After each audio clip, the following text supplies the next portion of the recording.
Hi again, folks. I'm just back from a holiday in Kraków, and I visited this nuclear bunker in the city of Nowa Huta, which is a sort of former communist utopia back when the Soviet Empire had Poland. The bunker is underneath a sort of former theatre and cinema, and it was built to house about 50 people in the event of a nuclear strike. So it's been turned into a museum now, and it is reasonably well preserved. And there's some really good information about it now. That the actual city of Nowa Huta, it's now part of Kraków, but originally it was devised as its own standalone city, and it was built sort of as where the workers of the Lenin steel mill would live. So very similar to Pripyat with Chernobyl. The city of Pripyat was built to serve the power station at Chernobyl. The city of Nowa Huta was built to serve the Lenin steel mill. Now this bunker was built in the mid to late 50s, and it's, when you compare it to sort of some of our shelters from that period from the UK, it's a reasonable high spec. I'm just coming through the blast lock area now, and there's two reasonably good solid blast doors here, and they're not ridiculously thick, but you do have good blast protection here. In this caged area is where the filters are for the air conditioning system.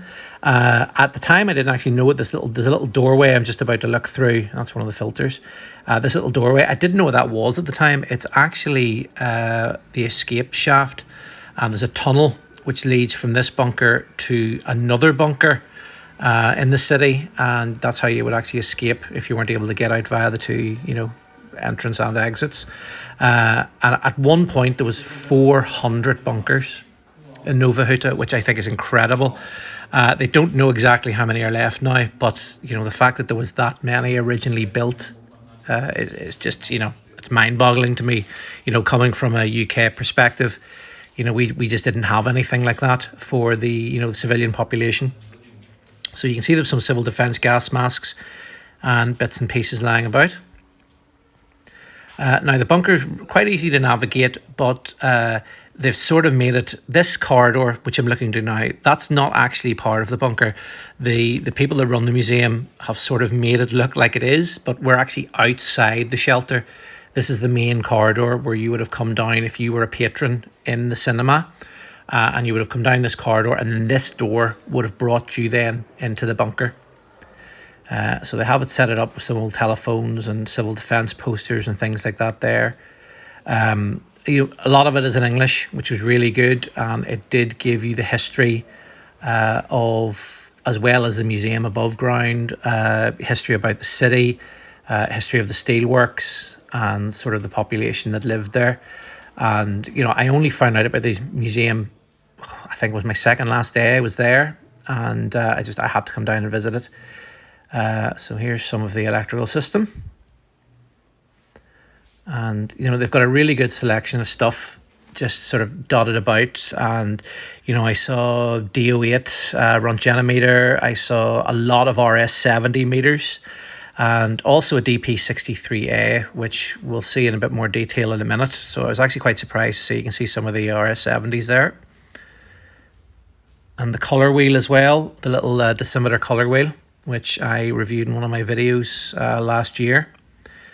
So there's a lot of gas masks and NBC suits as well in there, rubber NBC suits. So this very low corridor, very small restricted low corridor, that brings you into the air conditioning, into the intake. So it's quite dark in this room, it's quite hard to see, but that's the intake. So all the fresh air would have been brought in through there from the surface. And then these blast doors here, if you're in the shelter, that's the water pump there on the floor for bringing water in. Originally, you would, if you were just a civilian and you were in taking shelter, you would not have been in this section. This section would have been all closed off. That's the air scrubbers. So there's the filters. And then in behind the door there, it's very, very dark, so you can't see it, is the radiator for either warming the air or cooling the air. So here's another airlock here with 2 blast doors. And then this brings you back out to the entrance. So you can see this board to the left here. This was the original entrance down from the cinema itself. So this is going into the sort of the 2 rooms where people would have been. So you had the 2 room for 50 people. There would have been chairs in here, and anybody from above ground would have come down. And this is the areas that you would have actually been in. So it's quite good. A lot of it is in English, which is really, really good. So this bit here, you'll notice I found, so I see a DP63A. So I'm quite interested. I'm fairly sure that's the radioactive one. And yep, it was. And as you can see, the background radiation level in Kraków is about 0.03 microsievert. And you can see it jumps up to about 0.56 there microsievert. Which is great. So that is the one with the uranium painted dial.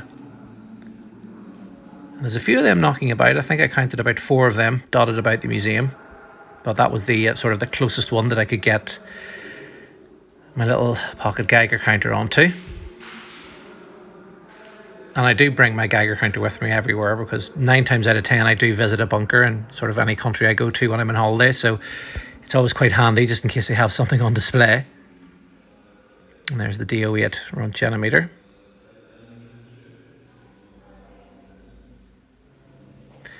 And this is back into one of the rooms that have the seats in it. They sort of turn it into a little small sort of cinema, but these are the original seats that they would have had in. And you can see some of the ducting there for the air conditioning system. You know, it's a reasonably big shelter. I was actually quite surprised. For 50 people, it was fairly spacious.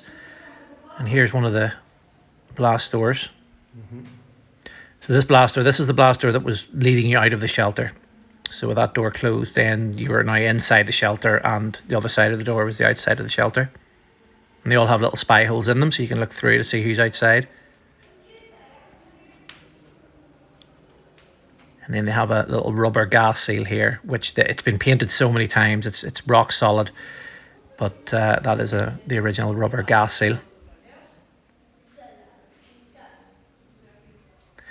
So yeah, just as I scroll past this sort of information board of old civil defence posters, really excellent bunker. If you're ever in Kraków on holiday, I definitely suggest going out to this museum in Nowa Huta. They have quite a few that are open.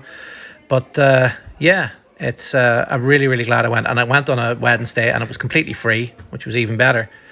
But listen, folks, as always, thank you very, very much for watching. And I'll see you all again next time. Bye-bye.